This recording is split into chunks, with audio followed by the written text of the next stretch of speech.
नमस्ते। हिंदी क्लास में आपका स्वागत है। आज हम कर्तव्य और सत्यता इस निबंध को देखेंगे। प्रस्तुत इस निबंध के इस पाठ के लेखक है डॉक्टर श्याम सुंदर दास। कर्तव्य अर्थात आपकी जिम्मेदारियां, आपकी रिस्पॉन्सिबिलिटीज और अब सत्यता अर्थात सच्चाई। जो भी आप कर्तव्य करेंगे आपके सत्य पर, अच्छाई के रास्ते पर, धर्म के रास्ते पर होना चाहिए। नहीं तो महाभारत में भी कई सारे लोगों ने अपने अपने कर्तव्य किए थे, लेकिन वो कर्तव्य कुछ लोगों के अधर्म के रास्ते पर थे, कुछ लोगों के धर्म के रास्ते पर थे। इसमें कृष्ण की अगर हम बात करेंगे, वो धर्म के साथ थे, सच्चाई के साथ थे। तो दूसरी तरफ कर्ण कितना भी क्यों महान योद्धा क्यों ना हो, उसने अधर्म का साथ दिया, उसने असत्य का साथ दिया, इसलिए उसकी हार हुई, उसकी मृत्यु हुई। चाहे उसने कर्तव्य कितने भी क्यों ना किए हो, चाहे उसने अपने जिम्मेदारियों को कितने भी उसने निभाया हो, चाहे अपने वचनों को कितने भी उसने क्यों ना निभाया हो, लेकिन कर्ण महान योद्धा होने के बाद भी वो अधर्म का साथ देता दिखाई देता है। तो आपको कर्तव्य करना है, लेकिन धर्म के रास्ते पर, सच्चाई के रास्ते पर, अच्छाई के रास्ते पर। तो आज हम देखेंगे ये धर्म का रास्ता, ये सच्चाई का रास्ता कैसे होता है, किस प्रकार हमें इसको चलना है। और डॉक्टर श्याम सुंदर दास ने इस पाठ का इसलिए चयन किया गया है कि ताकि आज के युवक, आज का ये जनरेशन अपने कर्तव्यों के प्रति सजग रहे, सतर्क रहे और अपने कर्तव्यों का पालन करे। प्रस्तुत पाठ के लेखक डॉक्टर श्याम सुंदर दास। लेखक परिचय इस प्रकार है। मृदन्य साहित्यकार तथा भाषाविद श्याम सुंदर दास जी का जन्म 1875 काशी में हुआ। 1897 1897 में बीए की उपाधि प्राप्त की। हिंदू स्कूल में अध्यापन कार्य किया। उसके बाद लखनऊ के कालीचरण स्कूल में हेडमास्टर बने। 1921 काशी विश्वविद्यालय के हिंदी विभाग के अध्यक्ष पद पर नियुक्त हुए। डॉक्टर दास हिंदी के प्रति अनन्य निष्ठा थी उनकी, मतलब हिंदी के प्रति उनका लगाव ज्यादा था। आपने विद्यार्थी काल में ही अपने दो सहयोगियों की सहायता से 16 जुलाई 1893 में नागरी प्रचारणी सभा की स्थापना की। आपने जिस निष्ठा से हिंदी के अभावों की पूर्ति के लिए लेखन कार्य किया और उसे कोश संग्रह अर्थात कोश संग्रह, इतिहास, काव्य शास्त्र, भाषा विज्ञान, अनुसंधान, पाठ्य पुस्तक और संपादित ग्रंथों से सजाकर इस योग्य बना दिया कि वो इतिहास के खंडहरों से बाहर निकलकर विश्वविद्यालय के भव्य भवनों तक पहुंची। मतलब हिंदी के साहित्य को, हिंदी को उन्होंने अर्थात उन्होंने कहा इतिहास के खंडहरों से, मतलब हिंदी एक इतिहास बन चुकी थी और हिंदी के इस इतिहास के खंडहरों से बाहर निकालकर उसने यूनिवर्सिटीज लेवल तक भी अर्थात पोस्ट ग्रेजुएशन लेवल में भी हिंदी के साहित्य को, इतिहास को, हिंदी के भाषा विज्ञान को उन्होंने एक जगह दी और हिंदी को विश्वविद्यालय में भी उन्होंने अलग अलग विभागों के माध्यम से उन्होंने हिंदी को पढ़ने में बच्चों को रुचि पैदा की और हिंदी का विकास किया। हिंदी को नई मुकाम तक पहुंचाने का काम डॉक्टर श्याम सुंदर दास ने यहाँ पे किया है। आपकी साहित्य साधना की महत्ता को स्वीकारते हुए हिंदी साहित्य सम्मेलन ने साहित्य वाचस्पति तथा काशी विश्वविद्यालय ने डी.लिट की उपाधि से गौरवित किया। इसलिए उनको डॉक्टर ये उपाधि उनको हिंदू विश्वविद्यालय ने यहाँ पे दिए। 1945 में आपका स्वर्गवास हुआ। उनकी कुछ मौलिक कृतियां हैं: नागरी वर्णमाला, साहित्यालोचन, भाषा विज्ञान, हिंदी भाषा का विकास, भारतेंदु हरिश्चंद्र, हिंदी भाषा और साहित्य, गोस्वामी तुलसीदास, भाषा रहस्य, मेरी आत्म कहानी आदि। संपादन है, एडिटोरियल में भी लिखते थे, चंद्रावली, रामचरितमानस, पृथ्वीराज रासो, हिंदी वैज्ञानिक कोश, कबीर ग्रंथावली, सरस्वती आदि। प्रस्तुत जो निबंध है, क्योंकि एक निबंध है, पाठ के माध्यम से हम उसको नहीं देखेंगे, उसको हम निबंध के माध्यम से देखेंगे, एस्से के माध्यम से देखेंगे, जिसको वो बच्चों को प्रेरित कर रहे हैं, मोटिवेट कर रहे हैं। जैसे कि स्वामी विवेकानंद का भी एक निबंध था। प्रस्तुत निबंध डॉक्टर श्याम सुंदर दास से लिखित नीति शास्त्र नामक ग्रंथ से लिया गया है। इस निबंध में लेखक ने हमें कर्तव्य के प्रति निष्ठावान, ईमानदार बनने के लिए कहा है। वे सत्यता को खुले रूप में अपनाने का आग्रह करते हैं। झूठ बोलना, पाप कार्य करना, कायरता जैसे दुर्गुणों को छोड़कर सत्य के मार्ग पर चलने के लिए हमें वो प्रेरित करते हैं। आपके विचार अत्यंत प्रेरणादायक है। मतलब प्रस्तुत पाठ के जो लेखक है डॉक्टर श्याम सुंदर दास, इस निबंध के माध्यम से आज के नौजवानों को, आज के विद्यार्थियों को अपने कर्तव्यों के प्रति जिम्मेदारियों का पालन करने के लिए वो कहते हैं, अपनी जिम्मेदारियों का पालन करते समय वो सच्चाई के मार्ग पर पालन होना चाहिए। साथ ही सच्चाई को, सत्य को खुले रूप से अपनाने की बात की, मतलब सत्य बोलते समय हमें डरने की जरूरत नहीं होती है। सच कड़वा होता है, लेकिन उस कड़वे घूंट को हमें पीना होगा, तब मतलब सच कितना भी कड़वा क्यों ना हो, हमें प्रखरता से हमें उसको बोलना होगा। चाहे आपको लोग भला बुरा कहे, पाप कार्य करना या दुर्गुण या कायरता, इन मार्गों को छोड़कर, अर्थात डरने की कोई जरूरत नहीं है। बुरे गुणों को आपको छोड़ना होगा और सच्चाई के रास्ते पर आपको चलना होगा। ये सच्चाई का रास्ता थोड़ा कठिन होता है, लेकिन कठिन रास्ते पर चलकर ही आप उस जीत का आनंद ले सकते हैं और उस जीत का मजा ले सकते हैं। और सच्चाई के इस कठिन रास्ते पर, इस कांटों रास्ते पर आपको चलना ही होगा। कुछ लोग समझते हैं कि सच्चाई या सत्य बोलने से कि हमारे व्यक्तिगत जीवन में थोड़ा शायद बुरा असर पड़ सकता है, लेकिन सामाजिक जीवन में लोग आपको सम्मान करेंगे। जैसे गौतम बुद्ध को सम्मान किया गया था, जैसे स्वामी विवेकानंद का सम्मान हुआ था, उन्होंने जीवन भर उन्होंने सत्य के रास्ते पर वो चले और इसलिए आज वो अजरामर हुए। आज उनका गुणगान आज लोग सारे विश्व में करते हैं। इसलिए सच्चाई के रास्ते को कभी मत छोड़ो, चाहे उस पर कांटे क्यों ना हो, आपको चलना होगा, खून आपको बहना होगा और यही खून, इसी सच्चाई के कांटे से चुभने के बाद आपके उस लक्ष्य को जब आप प्राप्त करेंगे, उसमें आनंद एक अलग तरह का होता है। झूठ बोलकर आप जीवन में शॉर्टकट ले सकते हो, झूठ बोलकर आप अपने जीवन को कम समय में शायद आप उस लक्ष्य को पा सकते हो, लेकिन इससे आपकी मन की शांति कभी नहीं होगी। इसलिए आत्मसंतुष्टि के लिए सच्चाई के रास्ते पर जरूर चलिए। आइए देखते हैं इस पाठ को।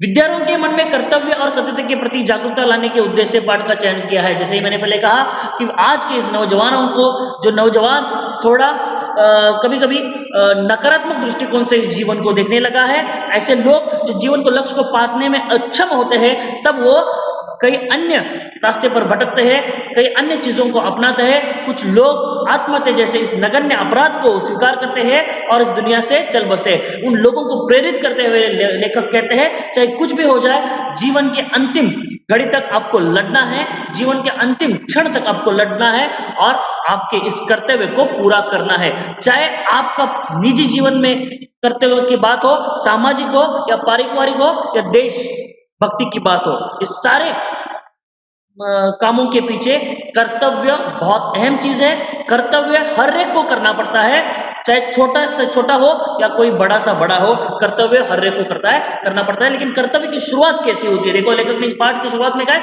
कर्तव्य की शुरुआत थोड़ी बाय फोर्स से होती है। कुछ लोग करने में, इस कर्तव्य को करने में आलस्य करते हैं, और उसकी शुरुआत कैसे होती है इसके बारे में लेखक ने अभी कहा, शुरुआत में कहा है। कर्तव्य कर्तव्य वह वस्तु है जिसे करना हमें लोगों का परम धर्म है, और जिसके न करने से हम लोग और लोगों की दृष्टि से गिर जाते हैं और अपने कुचरित्र अर्थात बुरे चरित्र से नीच बन जाते हैं। प्रारंभिक अवस्था में, शुरुआती अवस्था में कर्तव्य करना बिना दबाव से नहीं हो सकता, क्योंकि पहले मन आप ही उसे करना नहीं चाहता। इसका आरंभ पहले घर से होता है, क्योंकि यहाँ लड़कों का कर्तव्य माता पिताओं की ओर और माता पिताओं का कर्तव्य लड़कों की ओर देख पड़ता है। इसके अतिरिक्त पति पत्नी, स्वामी सेवक और स्त्री पुरुष के परस्पर अनेक कर्तव्य हैं। घर के बाहर हम मित्रों, पड़ोसियों, प्रजाओं के परस्पर कर्तव्य को देखते हैं। इसलिए संसार में मनुष्य का जीवन कर्तव्य से भरा पड़ा है। संसार में मनुष्य का जीवन चारों तरफ से कर्तव्य से भरा पड़ा है। ऐसा कोई मनुष्य नहीं है जिसको जीवन में कर्तव्य नहीं हो। जिधर देखो उधर कर्तव्य ही कर्तव्य देख पड़ते हैं। बस इसी कर्तव्य का पूरा पालन करना हम लोगों का धर्म है, और इसी से हम लोगों के चरित्र की शोभा बढ़ती है। चरित्र की शोभा बढ़ती है, अपना कैरेक्टर अर्थात चरित्र, व्यक्तित्व। कर्तव्य करना न्याय पर निर्भर है। कर्तव्य करना न्याय अर्थात जस्टिस, इक्वालिटी, समानता पर निर्भर है, और वो न्याय ऐसा है जिसे समझने पर हम लोग प्रेम के साथ उसे कर सकते हैं। पहले पैराग्राफ में लेखक ये कहने की कोशिश करते हैं कि ऐसा कोई व्यक्ति नहीं है, समाज में ऐसा कोई घटक नहीं है जो अपने कर्तव्य से चूके, कर्तव्यों से भागे। चाहे वो माता पिताओं का अपने बच्चों के प्रति कर्तव्य हो, चाहे बच्चों का अपने माता पिताओं के प्रति कर्तव्य हो, चाहे एक पति का पत्नी के प्रति कर्तव्य है, चाहे एक पत्नी का पति के प्रति कर्तव्य है, एक स्वामी का सेवक के प्रति अर्थात भक्त का भगवान के प्रति, चाहे वो अपने बॉस या जो नौकर होते हैं, एक कंपनी में काम करने वाले, उसका अधिकारी हो और उनके कर्मचारी हो, एक दूसरे के प्रति कर्तव्य होता है। कर्तव्य एक सिक्के, मतलब ये पति पत्नी एक सिक्के के पहलू होते हैं। तो इसी प्रकार समाज अर्थात लाइफ, हमारे समाज में जो जीते समय हमारे जीवन में कर्तव्य एक तरफ है और दूसरी तरफ सच्चाई है। और ये सच्चाई और कर्तव्य एक सिक्के के दो पहलू है। इनके बिना ये जीवन अधूरा है।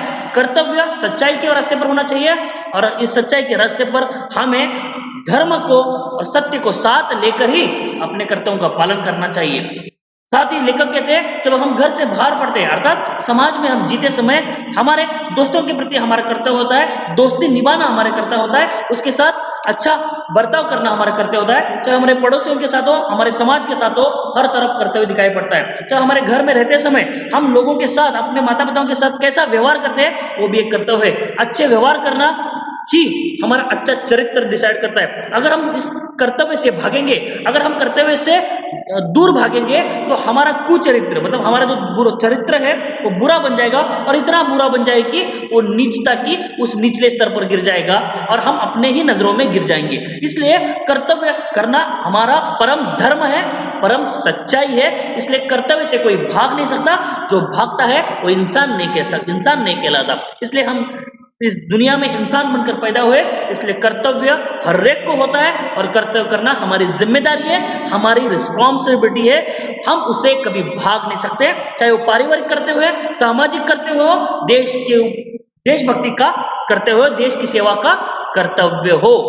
समाज में जीते समय समाज में लोगों के प्रति हमारा यह कर्तव्य होता है कि परोपकार करना, समाज की सेवा करना, दीन दुखियों की मदद करना। दोस्तों के प्रति हमारा कर्तव्य होता है उसके साथ अच्छी दोस्ती निभाना, जैसे कृष्ण और सुदामा की दोस्ती, जैसे कर्ण और दुर्योधन की दोस्ती। देखो मैंने कर्ण और दुर्योधन का उदाहरण दिया, उदाहरण इसलिए दिया कि कर्ण को जब उसकी मां ने, कुंती ने बताया युद्ध से कि पहले, महाभारत से पहले, कि तुम मेरे पुत्र हो, तुम मेरे उस पांडवों में से ज्येष्ठ पुत्र हो, तो इसलिए यह कर्तव्य है कि तुम्हें पांडवों का साथ देना होगा, तुम्हारी जिम्मेदारी है कि तुम्हें पांडवों का साथ देना होगा।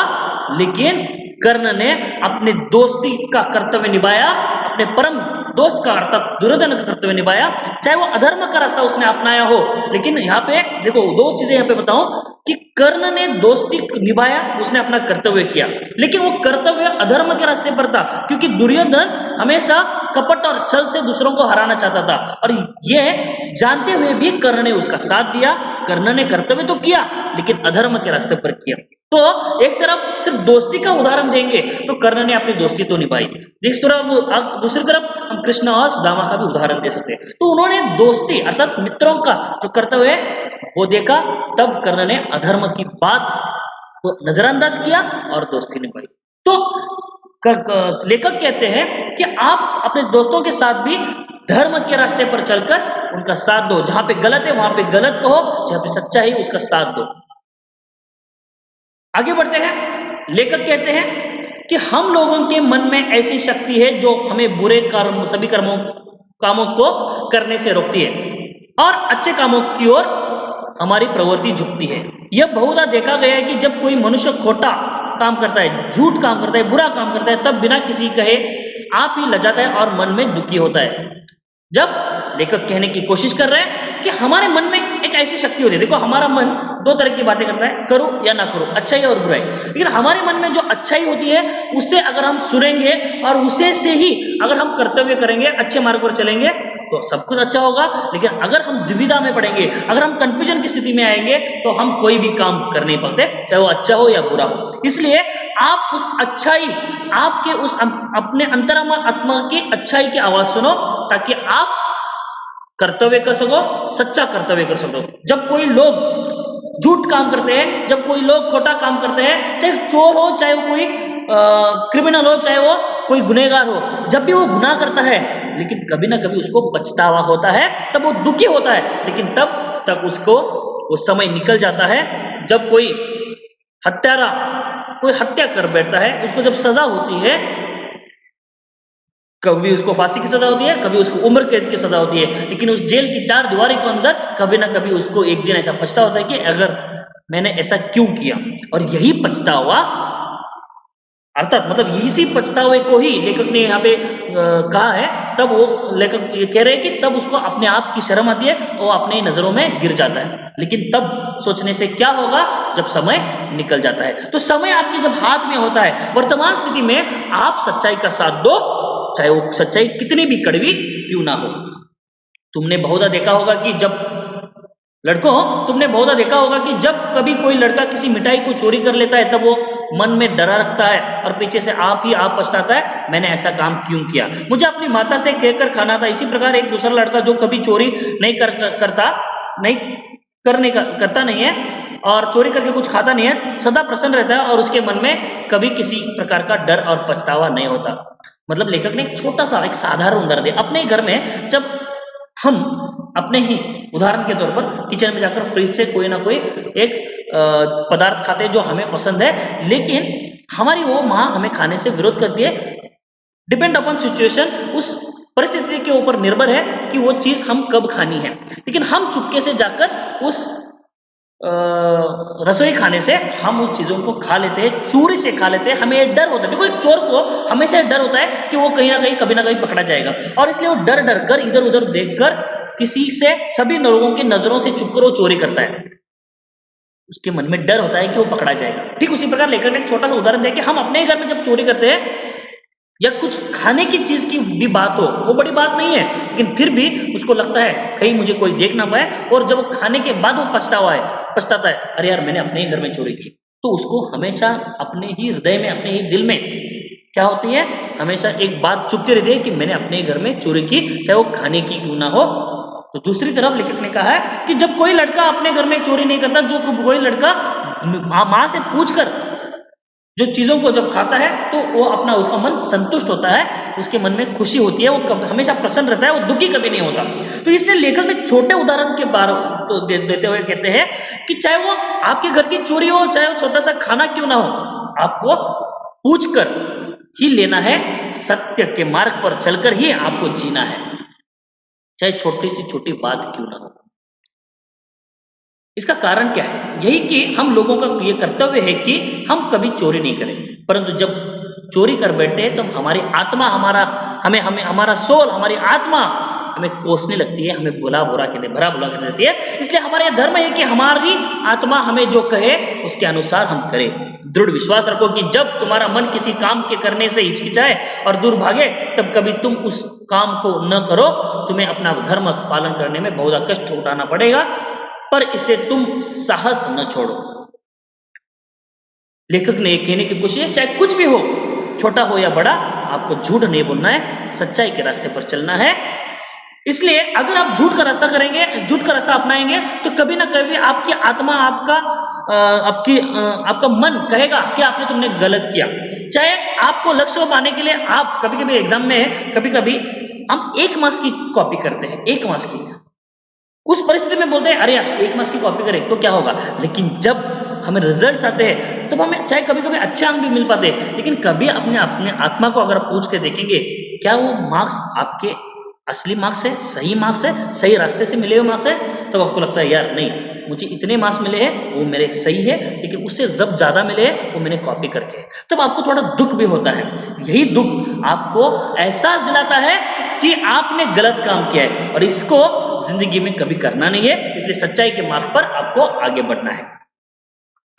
तुम्हें अपना धर्म पालन करने में बहुत कष्ट उठाना पड़ेगा। मैंने पहले ही कहा, सच्चाई के रास्ते में धर्म का पालन करते समय आपको कांटों पर चलना होगा, लेकिन चलना ही होगा, दर्द होगा, तब जाके आपको लक्ष्य मिलेगा, लेकिन लक्ष्य का आनंद भी आपको मिलेगा।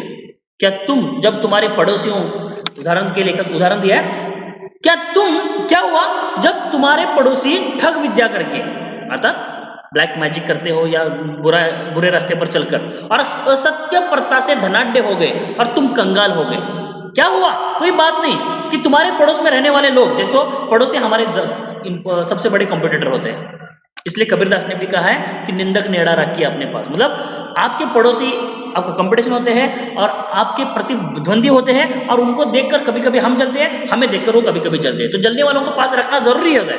तो लेखक भी ये कह रहे हैं कि क्या हुआ जब आपके पड़ोसी झूठ का रास्ता अपनाकर, असत्य का रास्ता अपनाकर, गलत रास्ता अपनाकर, चोरी से या करप्शन से कोई भ्रष्टाचार से पैसे कमाकर अमीर हो गए, उनके पास गाड़ी बंगला आ गया और तुम्हारी घर छोटा घर छोटी झोपड़ी हो गई, लेकिन तुम अपनी छोटी सी झोपड़ी में भी खुश हो। जैसे कि अयोध्या की महारानी, अयोध्या की राजकुमारी बनकर, अयोध्या की राजकुमारी जब सीता मैया बनकर आई, उसके पास धन दौलत सब कुछ था, लेकिन उसने सब कुछ त्याग करके अपने राम के साथ धर्म का पालन करने के लिए, सत्य का पालन करने के लिए वो रास्ते पर चली। उसको झोपड़ी में रहना पड़ा, लेकिन उस छोटी सी झोपड़ी को भी उसने राजभवन का दर्जा दिया और महल का दर्जा दिया। कुटिया में राजभवन एक कविता है जिसमें वो कहती है कि मेरी झोपड़ी ही में ही मुझे आनंद मिलता है, मैं अपनी ही झोपड़ी में मैं अपनी ही झोपड़ी को मैं राजभवन कहती है, मैं अपनी झोपड़ी में प्रसन्न हूँ, खुश हूँ। क्या हुआ, आप अपनी छोटी झोपड़ी में रहते हो, लेकिन आप खुश रहना बहुत जरूरी है। क्या हुआ, जो दूसरे लोगों ने झूठी चाटुकारी करके बड़ी बड़ी नौकरियां पा ली और तुम्हें कुछ नहीं मिला, और क्या हुआ, जो दूसरे नीच कर्म करके सुख भोगते हैं और तुम सदा कष्ट में रहते हो। तुम अपने कर्तव्य धर्म को कभी ना छोड़ो, और देखो इससे बढ़कर संतोष और आदर क्या हो सकता है कि तुम अपने धर्म का पालन कर सकते हो। देखो क्या हुआ, दूसरों कौन से रास्ते पर चल रहे, तुम कितने अच्छे हो, तुम कितने धर्म का पालन करते हो, तुम कितने सच्चाई का पालन करते हो, इससे तुम्हें क्या मिलने वाला है, बल्कि आत्मसंतुष्टि मिलनी है। 4 पैसे मिले या ना मिले, लेकिन सच्चाई का रास्ता कभी मत छोड़ो, आपको सम्मान जरूर मिलेगा। गौतम बुद्ध का वापस एक बार उदाहरण था, सिद्धार्थ एक राजकुमार था, पूरे मगध का राजा था, पाटलिपुत्र का राजा बन सकता था, लेकिन सब कुछ छोड़कर वो कौन बन गया, बुद्ध बन गया। पूरा विश्व उसके सामने नतमस्तक हो गया। ये बात जरूरी है। स्वामी विवेकानंद की बात हो, चाहे वो महात्मा गांधी की हो, चाहे वो भगत सिंह की हो, सुखदेव और राजगुरु हो, चाहे वो सुभाष चंद्र बोस की हो, उन्होंने अपना अपना कर्तव्य किया। उनके जीवन में कई सारे संघर्ष है, उनके जीवन में कई सारी बाधाएं हैं, उन्हीं बाधाओं को पार किया और आज वो अजरामर हुए। आज उनके सामने हम नतमस्तक होते हैं, हाथ जोड़ते हैं, प्रणाम करते हैं, उनका गौरव करते हैं, उनका गुणगान गाते हैं। आपको आत्मसंतुष्टि होनी चाहिए। धन दौलत आता रहेगा, एक धनी आदमी को, एक अमीर आदमी को रात को इतनी अच्छी नींद नहीं आती होगी जितने एक गरीब को झोपड़ी को आती होगी, क्योंकि उसकी आशाएं अपेक्षाएं कुछ होती नहीं है, बल्कि उसका दिन कितना अच्छा निकला वही उसकी आशाएं अपेक्षा होती है। लेकिन एक अमीर आदमी को उसके धन का रक्षा करना ही सबसे बड़ी बात होती है, और उस धन से और अधिक धन कैसे पाए उसकी वो चिंता में हर रोज रात को सोता है। लेकिन एक गरीब की झोपड़ी में वो हमेशा इतनी चैन की नींद सोता है कि उसको कोई चिंता ही नहीं होती। उसको लगता है जब सूरज निकलेगा तब मेरे दिन की शुरुआत होगी और मेरे जीवन की, नई जीवन की शुरुआत होगी। मतलब दिन खत्म, उसकी आशाएं, उसकी अपेक्षाएं खत्म, वो आराम से उस झोपड़ी में सोता है। आत्मसंतुष्टि बहुत जरूरी है, संतोष, सेटिस्फैक्शन बहुत जरूरी है। हम लोगों का जीवन सदा अनेक कार्यों में व्यग्र होता है। देखो, हम लोगों के जीवन अनेक कार्यों में व्यग्र होता है, अच्छा हो बुरा हो, मतलब हम व्यस्त रहते हैं। हम लोगों को ये सदा काम करते ही बीतता है। इसलिए हम लोगों को इस बात का पूरा ध्यान रखना चाहिए कि हम लोग सदा अपने धर्म के अनुसार काम करें, कभी उसके पथ पर से न हटे, चाहे उसके करने में हमारे प्राण भी चले जाए तो कोई चिंता नहीं। आपका जीवन परोपकार के रास्ते पर, आपका जीवन समर्पण, आपके जीवन को हमेशा अच्छाई के काम में समर्पण करो। और ये करते समय अगर आपके प्राण भी अगर आपको त्याग देना पड़े तो कोई चिंता नहीं, आप अजराम हो जाएंगे, अमर हो जाएंगे। शरीर तो नश्वर है, मिट जाएगा, राख हो जाएगा, लेकिन आपका ये नाम पूरे ब्रह्मांड में, पूरे विश्व में हमेशा सम्मानजनक तरीके से लेकर जाएगा। आज हम गौतम बुद्ध के विचारों को आज भी जीते हैं। गौतम बुद्ध हमारे आसपास हो या ना हो, लेकिन उनके विचार, उनके स्वामी विवेकानंद के विचार हमके आसपास हमेशा मंडराते हैं। इसलिए अच्छाई के रास्ते पर चलो, बुराई के रास्ते पर चलोगे। जैसे कि अगर हम किसी आतंकवादी का, किसी जिहादी का, अगर हम, जैसे कि हम मुंबई में 26/11 का आतंकवादी हमला होता जिसमें कसाब एक जिंदा पकड़ा गया था, वो हमेशा कहता था कि मैंने जिहाद के लिए किया। लेकिन जब अंतिम घड़ी आई, जब उसको फांसी हुई, तब तो तड़प रहा था, रो रहा था, अपने जिंदा रहने की वो भीख मांग रहा था कि मुझे माफ करो। लेकिन देखो, जब वो जीवित था, जब उसको अपने पश्चाताप होने की बात, आपको उसको पश्चाताप करना था, लेकिन उसने घमंड किया। उसको कहता रहा कि मैंने जिहाद के लिए किया, मैंने जो किया अपने कौम के लिए किया। लेकिन जब मृत्यु की घड़ी आई तब उसको पछतावा, तब तक समय जा चुका था। कहने का अर्थ यह है कि आप, कुछ लोग कहते हैं, ये जिहादी लोग या आतंकवादी लोग कहते हैं कि मैं अपने जिहाद के लिए कर रहा हूं, मैं अपने खुदा के लिए कर रहा हूं, मुझे जन्नत प्राप्ति के लिए कर रहा हूं। लेकिन ये, चाहे वो जन्नत हो, चाहे वो स्वर्ग हो या नरक हो, आपको अच्छाई के रास्ते पर जाना होगा।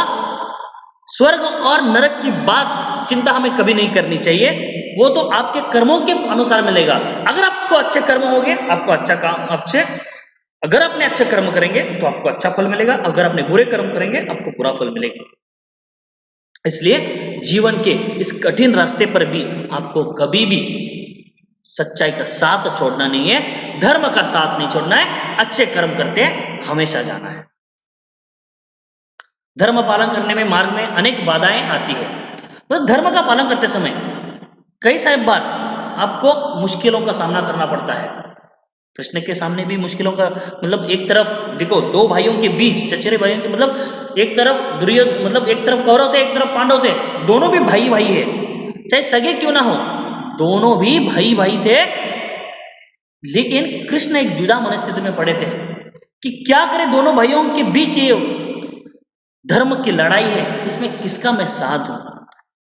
लेकिन कृष्ण ने धर्म का साथ दिया। कृष्ण ने यह नहीं कहा कि दोनों के बीच, मतलब कृष्ण ने प्रयास किया कि दोनों के बीच शांति वार्ता करने की, शांति प्रस्तावित करने की उन्होंने प्रयत्न किया, प्रयास किया। वो दुर्योधन के पास गए, वहां पे भी वो शांति प्रस्तावित नहीं, वो कर्ण के पास भी गए, कर्ण के स्वयं भगवान परमात्मा कृष्ण कर्ण के पास गए, उन्होंने कहा कि तुम तो पांडव हो, तुम तो पांडवों के ज्येष्ठ पुत्र हो, अगर तुम पांडवों के साथ आते हो तो तुम ही इस नगर के अर्थात हस्तिनापुर के राजा बन जाओगे। कर्ण ने कहा कि मैं दोस्ती का कर्तव्य निभाऊंगा, लेकिन कर्ण दोस्ती के निभाते हुए कृष्ण ने उनका गौरव किया, गुणगान गाया, अरे वाह तुमने तो अच्छी दोस्ती निभाई, तुमने दोस्ती निभानी चाहिए, तुम अपना कर्तव्य करो, बहुत अच्छी बात है। लेकिन अधर्म का रास्ता, श्री कृष्ण ने धर्म का रास्ता निभाया, उसने पांडवों की बात साथ दिया और इस धर्म और अधर्म के युद्ध में धर्म की जीत हुई, सच्चाई की जीत हुई। जब जब इस समाज में चाहे भाई भाई क्यों ना लड़ रहे हो, अच्छाई और बुराई के बीच जब युद्ध होता है तो अच्छाई की जीत होती है, लेकिन इस अच्छाई की जीत में शायद आपको अपनों को भी खोना पड़ सकता है। जिस महाभारत के युद्ध में कई सारे लोगों ने अपनों को भी छोड़ दिया था, अभिमन्यु की भी मृत्यु हुई थी, दुर्योधन मतलब पांडव कौरवों की पूरी तरह हार हो गई थी, कौरव मतलब भाई भाई ने मार दिया था, भाई भाई खून का प्यासा था। लेकिन धर्म की इस लड़ाई में आपको युद्ध करना ही होगा, आपको सच्चाई का साथ देना ही होगा। आगे बढ़ते हैं। मनुष्य के कर्तव्य के मार्ग में एक और आत्मा के भले और बुरे काम का ज्ञान और दूसरी ओर आलस्य और स्वार्थपरता होती है। मतलब मनुष्य के कर्तव्य के मार्ग में बाधा होती है चित्त की चंचलता। जब आपका मन आपके काबू में नहीं है, जब आपका उद्देश्य नहीं है कि आप क्या करने वाले हो, तो आप शायद धर्म का पालन नहीं कर सकते, कर्तव्य का पालन नहीं कर सकते। ठीक उसी प्रकार एक तरफ आपका मन कहता है कि क्या ये मैं कर रहा हूं सही है गलत, ये सोचने में जब आप डूबते हो तो आप वो काम कर भी नहीं कर पाते। और दूसरा है आलस्य, ये कल करे सो आज करे, आज करे सो अब, इसलिए कहा है कि अगर आपने कल का काम आज नहीं किया और आज का काम अभी नहीं किया तो महाप्रलय आ सकता है। स्वार्थपरकता अर्थात स्वार्थीपन, कि आपको लगता है कि यार मैं अच्छे काम करूंगा तो मुझे कुछ नहीं मिलेगा, या मैं धर्म के साथ दूंगा तो मुझे कुछ नहीं मिलेगा, और इस आशा में डूबकर आप स्वार्थी बन जाते हो और गलत रास्ते पर जाते हो और आप धोखा देते हो, क्योंकि चार पैसों के लालच में आप स्वार्थी बन जाते हो और उस धोखेपन के साथ अधर्म के साथ रास्ते पर चलते हो, और आपको लगता है कि आपको चार पैसे मिलेंगे, आपको धन दौलत मिलेगी, लेकिन आप इससे आपका मन की संतुष्टि नहीं होगी, अधर्म के रास्ते पर चलेंगे, अंत निश्चित है। इन दोनों के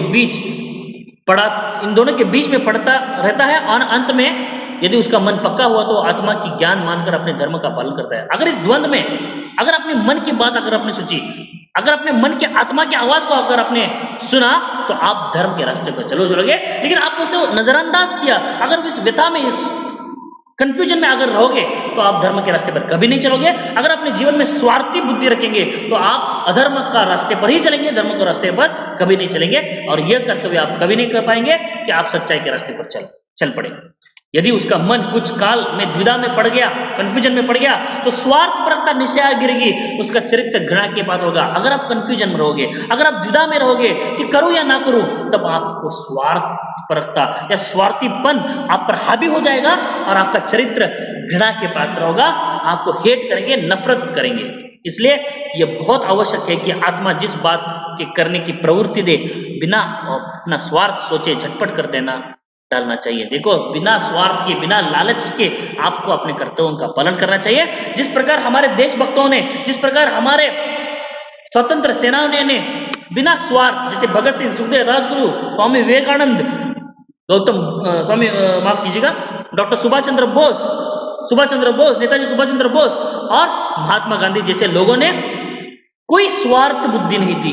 महात्मा गांधी चाहे तो देश के पहले प्रधानमंत्री बनते, लेकिन उनको इस राजनीति से कुछ लेना देना नहीं था। जैसे ही देश आजाद हुआ, उन्होंने कहा कि ऐसी कांग्रेस होनी नहीं चाहिए, लेकिन कुछ स्वार्थी लोगों ने कांग्रेस पार्टी का निर्माण किया और उसी गांधी के कांग्रेस को आगे बढ़ाकर उन पर वो वोट मांगने लगे। अर्थात मैं ये इसलिए कह रहा हूं कि 1947 में जब देश आजाद हुआ तो गांधी जी ने कहा था कि जिस कांग्रेस की स्थापना देश की आजादी के लिए हमने की थी, उसी कांग्रेस को अंत होना चाहिए।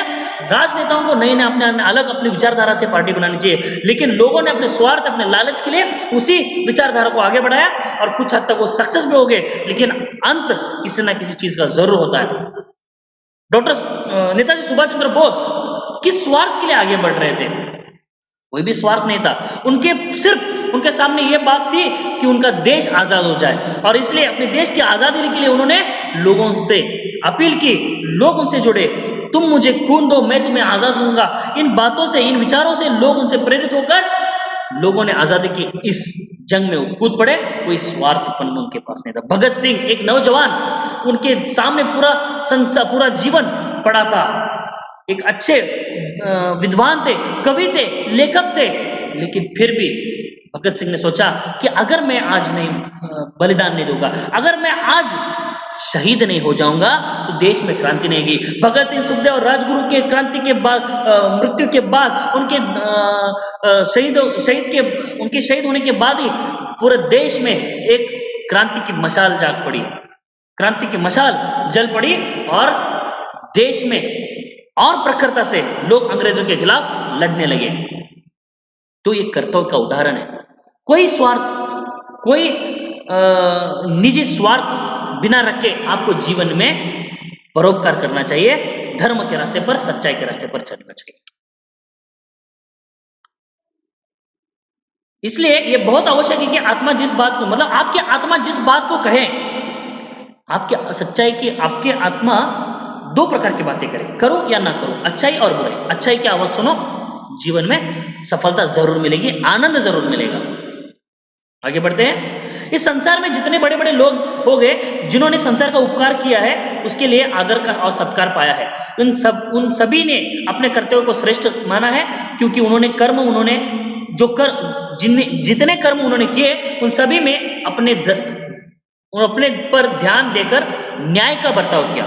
जिन जातियों में यह गुण पाया जाता है वे संसार में उन्नति करते हैं और संसार में उनका नाम आदर के साथ लिया जाता है। मैंने जैसे कहा कि जिन लोगों ने महान कार्य किए, जिन लोगों ने स्वार्थ परकता छोड़ी, जिन लोगों ने परोपकार किया, स्वार्थी बुद्धि को छोड़ा, आज उनका हम नाम लेते हैं स्वामी विवेकानंद से लेकर भगत सिंह, सुखदेव, राजगुरु से लेकर गौतम बुद्ध से लेकर डॉक्टर अंबेडकर से लेकर नेताजी सुभाष चंद्र बोस तक। मतलब इन लोगों ने स्वार्थ परकता छोड़कर अपने देश के लिए समर्पण दिया, तब जाके देश आजाद हुआ, तब जाके आज हम इस खुले वातावरण में आजादी के साथ सांस ले सकते हैं। नहीं तो आज भी हम गुलाम बनकर रहते हैं अगर स्वार्थ बुद्धि होती तो।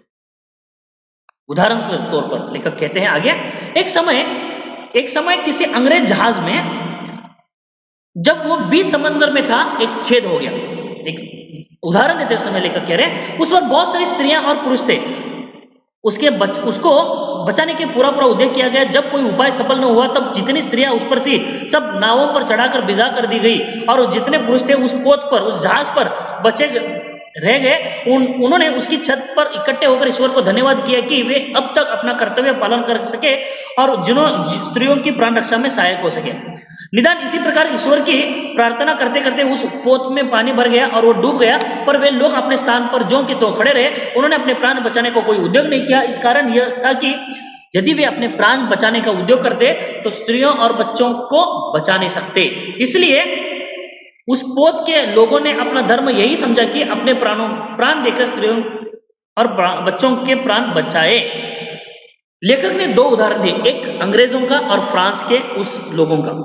एक अंग्रेज जहाज था, ब्रिटिशों का जहाज था, समुद्र के बीच में उसमें छेद हुआ, वो डूबने लगा, धीरे धीरे उसमें पानी भरने लगा।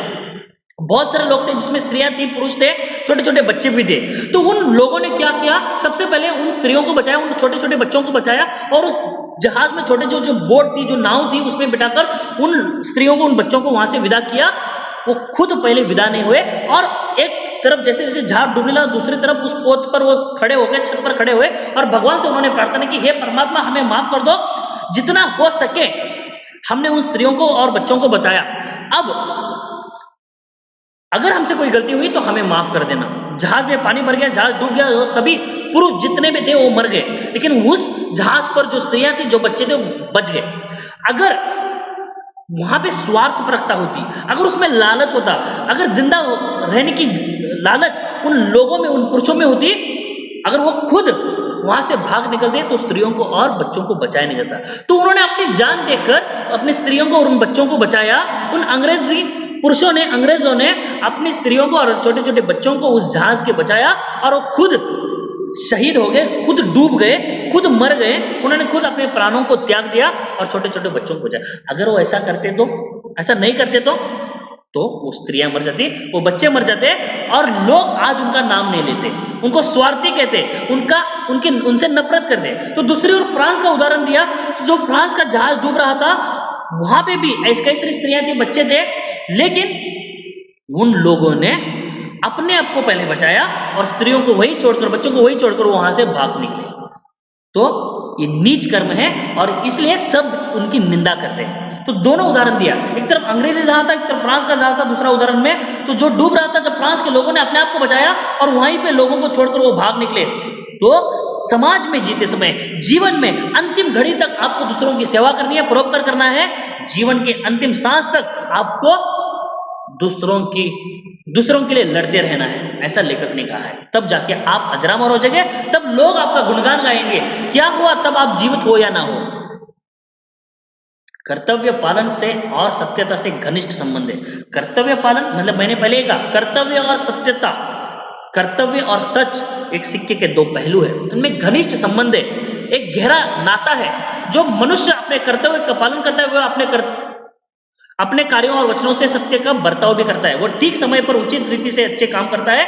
सत्य ही एक ऐसी वस्तु है जिसे इस संसार में कुछ मनुष्य अपने कार्यों में सफलता पा सकता है, क्योंकि संसार में कोई काम झूठ बोलने से नहीं चलता। यदि किसी घर के सब लोग झूठ बोलने में लगे तो उस घर में कोई काम नहीं हो सकेगा, और सब लोग बड़ा दुख भोगेंगे। इसलिए हम लोगों का यह परम कर्तव्य है कि हम लोगों का अपने कार्यों में झूठ का बर्ताव न करना चाहिए, अतएव सत्यता को सबसे ऊंचा स्थान देना चाहिए। देखो, चाहे कोई कुछ भी छोटी से छोटी बात क्यों ना हो, चाहे आपके घर की हो, समाज की या परिवार के आसपास के पड़ोसी की बात क्यों ना हो, आपको सच का सामना भी करना पड़ेगा, सच्चाई का साथ देना पड़ेगा। अगर अपने झूठ बोलकर अपने घर का काम करेंगे तो आपको कुछ हद तक खुशी मिलेगी, लेकिन दुख बाद में भोगना पड़ेगा, और आपकी आत्मा को कभी संतुष्टि नहीं मिलेगी। आपकी आत्मा हमेशा तड़पती रहेगी कि मैंने झूठ का सहारा लेकर ये सब कार्य किए। जैसे कि समाज में अगर मैं एडमिनिस्ट्रेशन की बात करूं, या अपने देश में कई सारे सरकारी अफसरों की बात करूं, जो लोग सच्चाई के रास्ते पर चलते हैं वो लोग ज्यादा कमाई नहीं करते, लेकिन जो लोग झूठ के रास्ते पर, भ्रष्टाचार के रास्ते पर बहुत सारा पैसा कमाते हैं। लेकिन तब समाज के लोग बोलते हैं, देखो उसने काली कमाई खाई है, जिन्हें उसने ऊपर का पैसा खाया और इसलिए उसने अपने प्रगति की, अपने विकास किया। लेकिन वही दूसरी तरफ लोग उसका गुणगान गाते हैं जो गरीब है, जो अपने कर्तव्य को ईमानदारी से करता है। संसार में जितने पाप है, झूठ उन सभी में बुरा है। जितने भी संसार में पाप है, मतलब पापियों से सबसे जो कितने सारे बड़े बड़े पाप है, मतलब चोरी करना, आप किसी की हत्या करना, किसी को धोखा देना, उससे सबसे बड़ा पाप है झूठ बोलना। अगर आप झूठ बोलने, ये सबसे चोरी या धोखा देने से भी सबसे बड़ा पाप क्या है? झूठ बोलना। झूठ की उत्पत्ति पाप, कुटिलता और कायरता से होती है। ये झूठ का निर्माण, झूठ का जनक कौन है? झूठ की शुरुआत कहां से होती है? पाप से होती है, कुटिलता से होती है, बुरी भावना से होती है, और डर से होती है। जब आप डरेंगे तो आप झूठ बोलेंगे। आपने कितनी भी गलत काम क्यों ना किया हो, आपको सच बोलना है। अगर आपने कोई क्राइम किया हो, अगर आपने कोई हत्या की हो, तो भी आपको प्रखरता से झूठ बोलना है। देखो हमारा जुडिशियल सिस्टम में कितना भी मतलब हमारी भारतीय न्याय व्यवस्था है मतलब अच्छी भी है, दूसरी तरफ उसको अंधा कहा गया है, अंधा कानून कहा है। क्यों कहा गया है कि हमें पता होता है कि भ्रष्टाचार किसने किया है। समाज में कई सारे बड़े बड़े नेता होते हैं जो हमें पता होता है कि उसने बड़ा बड़ा भ्रष्टाचार किया है, लेकिन फिर भी जब कानून व्यवस्था मतलब कानून के सामने उस चार दीवारी के अंदर उस न्यायालय में वो झूठ बोलता है। आपने 2-3 मूवी देखा होगा, इसकी अक्षय कुमार की एक मूवी है जिसमें लॉ के ऊपर, मूवी का नाम मुझे अभी याद नहीं आ रहा है, जिसमें कहा है कि झूठ के रास्ते पर लोग चलते हैं, न्यायपालिका में भी उसकी जीत होती है, लेकिन समाज में लोग बोलते हैं कि ये भ्रष्टाचारी होता है।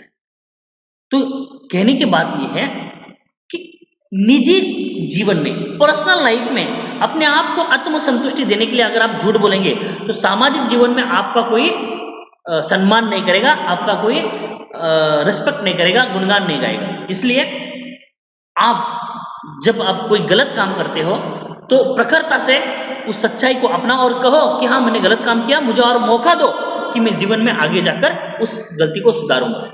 ऐसा नहीं कि आपने कहा कि मैंने गलती मतलब आपने गलती की, सबको बताया और आपने न्यायालय के सामने जाकर घूम कि मैंने किया ही नहीं अपने आप को बचाने के लिए, तो सबसे बड़ा पाप है। बहुत से लोग नीति और आवश्यकता के बहाने झूठ की रक्षा करते हैं।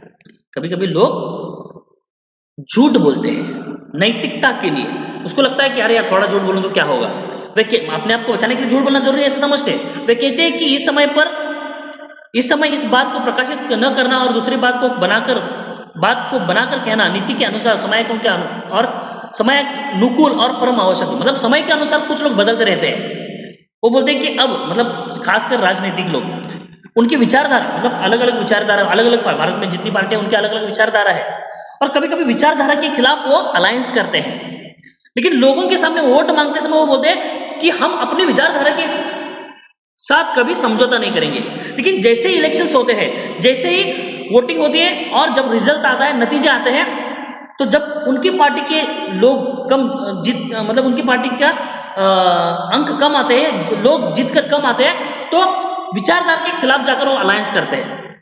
भारत में कई बार हुआ है ऐसा, चाहे जम्मू कश्मीर में हो, बीजेपी की पार्टी हो जब उन्होंने पीडीपी के साथ गठबंधन किया है, चाहे महाराष्ट्र में हो शिवसेना ने कांग्रेस के साथ गठबंधन है। विचारधारा अलग अलग है, लेकिन समय के अनुसार, उदाहरण के तौर पर मैंने दिया, समय के अनुसार वो बदलते गए, समय के अनुसार उन्होंने क्या क्या समझौता किया, तो ये सबसे बड़ा पाप है। अपने विचारधाराओं के साथ कभी भी समझौता नहीं करना है, ऐसे लेखक कहते हैं, चाहे आप हार भी क्यों ना जाए। 2002 में 1996 में से लेकर 2002 में अटल बिहारी वाजपेयी अर्थात बीजेपी की सत्ता थी, अलायंस था, लेकिन बीजेपी की सत्ता को या अटल बिहारी जी को जब प्रधानमंत्री थे तब उनको अपने इसको पार्लियामेंट में, संसद में बहुमत हासिल करने की बात की गई थी, तो एक वोट से हार गए थे, उनको एक वोट कम मिला था और वो बहुमत हासिल कर नहीं पाए। अगर वो चाहते तो एक वोट खरीद भी सकते थे, क्योंकि वो सत्ता में थे। जब आपके पास सत्ता होती है, पावर होती है, तो आप किसी को भी खरीदने की ताकत डराकर या समझाकर या पैसों के लालच में उसको आपने कई बार अभी देखा होगा, कई सारे राज्यों में उन्होंने अपनी सरकार को तोड़कर उनके एमएलए को, उनके आमदारों को खरीद लिया है, उनके नेताओं को खरीदकर उन्होंने सब ये बनाई है। लेकिन अटल बिहारी वाजपेयी ऐसे महान नेता थे, उन्होंने एक वोट को भी खरीदा नहीं, और उन्होंने कहा कि मेरे नैतिकता के खिलाफ है। हाँ, मैं मुझे कुर्सी का लालच नहीं है, मुझे एक वोट मिला या मिले या ना मिले कोई बात नहीं, लेकिन मैं अपने विचारों के, मैं अपनी नीति के खिलाफ कभी नहीं जाऊंगा। और उसने अपने रिजाइन देकर वहां से वो चल पड़े, कितनी बड़ी बात है। और आज 2020 में भी हम 20 साल पुरानी बात आपको बता रहा हूं, कई सारे बच्चों का जन्म भी नहीं 2000 में नहीं हुआ होगा, लेकिन उस 20 साल की घटना का जिक्र मैं इसलिए कर रहा हूं ताकि वो नैतिकता का उदाहरण हो। ज्यादातर राजनीति में नैतिक बातों को छोड़कर समझौता किया जाता है, विचारधाराओं से कभी समझौता नहीं होना चाहिए। और जब विचारधाराओं से कोई लोग समझौता नहीं करते, तब आज हम उसका हर जन्म में उसका नाम लेते हैं। गांधी जी ने भी अपने विचारधाराओं के साथ कभी समझौता नहीं किया, उनको काले झंडे भी दिखाए गए, क्योंकि गांधी जी अहिंसावादी थे। देखो, भगत सिंह का गुण गौरव हम करते हैं, लेकिन गांधी जी कहते हैं कि हिंसा के माध्यम से हमें आजादी नहीं चाहिए। जब गांधी जी के सामने ये ऑफर था कि भगत सिंह, सुखदेव और राजगुरु को फांसी को बचाया जा सकते थे, गांधी जी ने कहा कि उन्होंने हिंसा का सहारा लिया, उनको सजा मिलनी चाहिए। उन्होंने उस कागजों पर हस्ताक्षर नहीं किए। चाहते तो गांधी जी उनको बचा सकते थे। देखो, चाहते तो गांधी जी बचा सकते थे, उन्होंने उनको काले झंडे दिखाए गए, लेकिन गांधी जी ने कहा कि मैं हिंसा का साथ कभी नहीं दूंगा। लेकिन भगत सिंह, सुखदेव, राजगुरु के उन कर्तव्यों के बाद देश में क्रांति आई। एक बात वो भी जगह सही है, लेकिन गांधी जी भी सही थे क्योंकि उन्होंने हिंसा का सहारा नहीं लिया। तो उन्होंने अपने विचारधारा के साथ कभी समझौता नहीं किया। डॉक्टर बाबा साहेब अम्बेडकर ने भी अपने विचारधाराओं के साथ कभी समझौता नहीं किया। आगे बढ़ते हैं। संसार में बहुत से ऐसे भी नीच और कुष्ठी लोग हैं जो झूठ बोलने में अपनी चातुर्य समझते हैं और सत्य को छुपाकर धोखा देने या झूठ बोलकर अपने को बचाने लेने में ही अपना परम गौरव मानते हैं। मैं वापस राजनीति का उदाहरण देकर, जो लोग कैंपेनिंग करते हैं, जो लोग इलेक्शन के पहले, चुनाव के पहले लोगों को वादे करते हैं, लेकिन जैसे ही जीत कर आते हैं उन वादों को भूल जाते हैं। उनको लगता है कि ये जीत के लिए मैंने झूठे वादे किए, उसमें क्या है, ये तो जुमला है। लेकिन लोगों को धोखा देना उस भगवान को धोखा देना जैसा है, क्योंकि देखो एक आम इंसान परमात्मा से कम नहीं होता, क्योंकि सामने वाला नेता उसको पैर पड़ता है, उसे आशीर्वाद लेता है, कहता है कि मुझे इलेक्शन में जिताओ कि तुम ही मेरे भगवान हो। लेकिन जब भी वो जीत कर आता है तो वो भगवान को भूल जाता है। इसलिए मैंने उनको भगवान की तुलना की, उसको मैंने भगवान का दर्जा दिया उस सामान्य वोटर को। इसलिए ये लोग अपनी दिखावेबाजी के लिए, झूठी शान के लिए झूठ का सहारा लेते हैं और अपने आप को नेता मानते हैं, अपने आप को कुर्सी पर बिठा कर लेते हैं, लेकिन उनकी कोई पूजा नहीं करता। समय आने पर लोग उनके औकात दिखाते हैं। ऐसे लोग ही समाज को नष्ट करते हैं, दुख और संताप के फैलाने के मुख्य कारण होते हैं। इस प्रकार झूठ बोलना स्पष्ट न बोलने से अधिक निंदित और कुष्ठित है। झूठ बोलना स्पष्ट सच बोलने से निंदित है, कुष्ठित है, मतलब बुरा काम है, ये कायरता है। झूठ बोलना कायरता है, सच बोलना निडरता है। झूठ बोलना और भी कई रूपों में दिखाई पड़ता है, जैसे चुप रहना। देखो, झूठ बोलने के कई कई रूप होते हैं। कुछ लोग झूठ नहीं बोलते हैं, लेकिन मैंने झूठ नहीं बोला यार, लेकिन चोरी हो रही है और वो चुपचाप उस चोर को चोरी करते देख रहा है। जब उसको पूछा जाता है कि तुम्हारे सामने चोरी हुई, क्या तुमने देखा? नहीं, मैंने कुछ नहीं देखा। तो ये कहता है कि अरे मैं चोरी करते हुए अगर चोर को बता दूं कि वो चोरी कर रहा है, तो वो उसके मरने का उसको डर होता है कि कहीं चोर उसको मार ना दे, और उसलिए वो न्यायालय में जाकर झूठ बोलता है कि मैंने देखा ही नहीं, चोरी हुई है। तो ये सबसे बड़ा पाप है। किसी का भेद, किसी की बात को छुपाना, भेद बदलना, अर्थात रूप बदलना, झूठ बोलना, मतलब न्यायालय के बाहर कहना कि हाँ मुझे पता है कि चोर कौन है, और न्यायालय के अंदर बोलना कि मैंने तो देखा ही नहीं, मैं तो सो रहा था, मैं उधर से गुजरा ही नहीं। झूठ मूठ दूसरों के साथ हाँ में हाँ मिलाना, मतलब सामने वाला झूठ बोल रहा है, सामने वाला गलत बोल रहा है, और फिर भी आप तालियां बजा रहे हो, हाँ में हाँ बोल रहे हो, ये सबसे बड़ा पाप है। प्रतिज्ञा करके उसे पूरा ना करना और सत्य को न बोलना, मतलब कुछ लोग शपथ लेते हैं, डॉक्टर शपथ लेते हैं, पुलिस वाले शपथ लेते हैं कि जो भी, मतलब जब वो काम करने से पहले वो शपथ लेते हैं, या जब उनको IAS और IPS ऑफिसर अपने कर्तव्य का पालन करने से पहले उनकी शपथ लेनी पड़ती है कि मैं संविधान की शपथ लेता हूँ, ईश्वर की शपथ लेता हूँ, या राजनेता भी शपथ लेते हैं कि ईश्वर की शपथ लेता हूँ, संविधान की शपथ लेता हूँ कि जो भी करूंगा समाज के लिए करूंगा, देश के लिए करूंगा। कितने सारे लोगों ने किया, आपके सामने है। जबकि ऐसा करना धर्म के विरुद्ध है, तब ये सब बातें झूठ बोलने से किसी प्रकार कम नहीं है। फिर ऐसे लोग भी होते हैं जो मुंह देखी बातें बनाते हैं, बातें बनाया करते हैं, परंतु करते वही काम है जो उन्हें रुचता है। ऐसे लोग मन में समझते हैं कि सबको कैसे मूर्ख बनाकर हमने अपना काम कर लेना है, पर वास्तव में वे अपने को ही मूर्ख बनाते हैं और अंत में उनकी पोल खुल जाती है। समाज में लोग घृणा के पात्र बनते हैं और उनसे बात करना अपना अपमान समझते हैं। देखो, ऐसे कुछ लोग होते हैं कि अपना काम निकलवाना चाहते हैं और झूठ में झूठ बोलते हैं, हाँ में हाँ मिलाते हैं। हाँ, कुछ लोग, अरे देखो तुमने कहा वही सही है, ताकि उसको क्या हो, अपना काम निकलवाना है। तो झूठ में झूठ बोलकर हाँ में हाँ मिलाना, कर अपना काम करवाकर वो चले जाते हैं और अपना काम वो कर पाते हैं, लेकिन समाज में लोग उनका कभी सम्मान नहीं करते, घृणा करते हैं, नफरत करते हैं।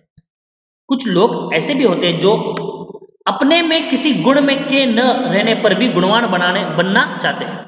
ऐसे यदि कोई पुरुष कविता करना न जानता हो पर वो अपना ढंग ऐसा बनाए रहे जिसे लोग समझते हैं कि ये कविता करना जानता है, तो यह कविता का आडंबर रखने वाला मनुष्य झूठा है। फिर वह अपने भेष का निर्वाण पूरी रीति से न कर सकते हैं पर दुख सहता है और अंत में भेद खुल जाने पर सब लोगों की आंखों में झूठा और नीच गिना जाता है। उदाहरण कवि लेखक ने दिया है।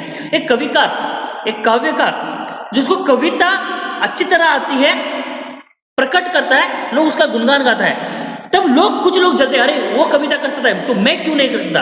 उसको कविता करना आता नहीं है लेकिन फिर भी कविता करने का ढोंग रचता है, कहीं से कविता चोरी करता है, कविता को प्रेजेंट भी करता है, लेकिन जब उसकी पोल खुलती है तब अपने आप वो उसका अपमान होता है और लोग भी उससे दूर भागते हैं, तब उसको पश्चाताप होता है, अरे यार मैंने झूठ का सहारा क्यों लिया। इसलिए चाहे आपको जो आता है वो दिखाओ, बाहरी दिखावेबाजी मत करो कि मैं कितना सच्चा भक्त हूं, मैं कितना तुम्हारा अच्छा फॉलोअर हूं, मैं कितना अच्छा तुम्हारा क्या हूं, सेवक हूं। ये दिखाने की जरूरत नहीं है। आपकी सेवा, आपका कर्म वो दिखाने की जरूरत नहीं होती है।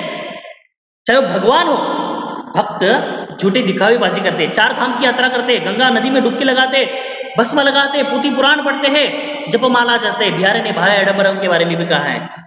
तो लेखक भी कहते दिखावेबाजी करने की जरूरत नहीं है। सच सच होता है, झूठ झूठ होता है। सच को दिखावे करने की जरूरत नहीं होती है, लेकिन झूठ को दिखावा बहुत करना होता है। झूठ पर झूठ बोलते जाते हैं और एक झूठ को छुपाने के लिए हम 10-12 झूठ बोलते हैं, क्योंकि झूठ को दिखावेपन होता है। सच की कोई आवाज नहीं होती, सच का कोई दिखावापन नहीं होता, वो एक वर्तमान होता है जो हम कहते हैं। आपका मतलब उदाहरण के तौर आपको अगर ये समझ में आना है तो मैं आपको कहता हूं, जोर जोर से बोलने से आप झूठ को सच साबित नहीं कर सकते। इसलिए सच को शांतता से भी कहेंगे, संयमता से भी कहेंगे, वो लोगों को समझ में आएगा। कुछ लोग जोर जोर से बोलते हैं, बार बार बोलते हैं और झूठ को सच बोलने की साबित करते हैं, लेकिन वो झूठ झूठ ही होता है।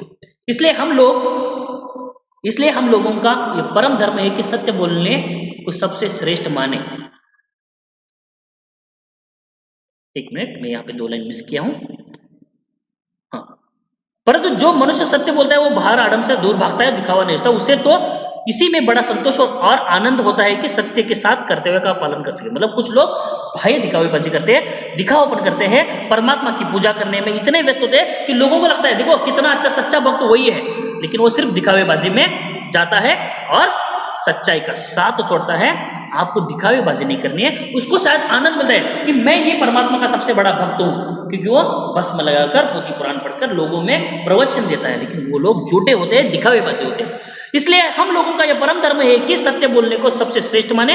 हमारा एक कर्तव्य, हमारा एक परम धर्म है, पहला कर्तव्य है कि सच बोलो और कभी झूठ न बोले, चाहे उसे कितनी ही अधिक हानि क्यों ना पड़े, कितना भी प्रॉब्लम, कितनी भी समस्या क्यों ना हो, आपको सच बोलना है, झूठ नहीं बोलना है। सत्य बोलने से ही हमें हमारा समाज में सम्मान होगा, हम आनंद पूर्वक हम समय बिता सकेंगे, क्योंकि सच को सब कोई चाहते हैं, झूठ को से घृणा करते हैं, सच को हम अपनाते हैं। कड़वा होता है और कड़वी बातें ही सच होती है।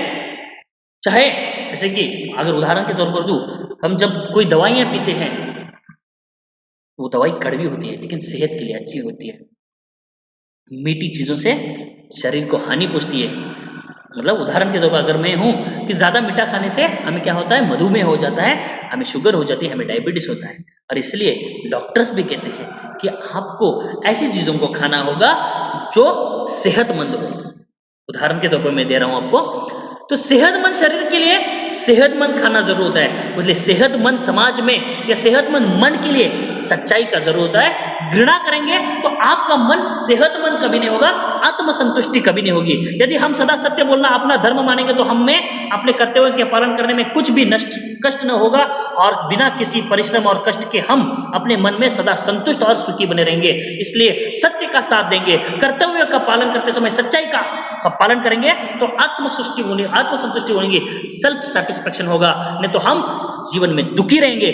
जीवन में आनंद रहने के लिए सच्चाई का साथ जरूर देना होगा। इसलिए आपके कर्तव्य के पालन में आपको सच्चाई का साथ देना होगा। कर्तव्य न्याय पर भी निर्भर होता है कि आपके साथ समानता के साथ आपको जीना होगा। सबको कर्तव्य करते समय आपको न्याय का भी सहारा लेना, मतलब कर्तव्य, सत्यता, न्याय, ये जीवन का रास्ता है। इस रास्ते पर आपको चलना है, सच्चाई का साथ देना है। धन्यवाद।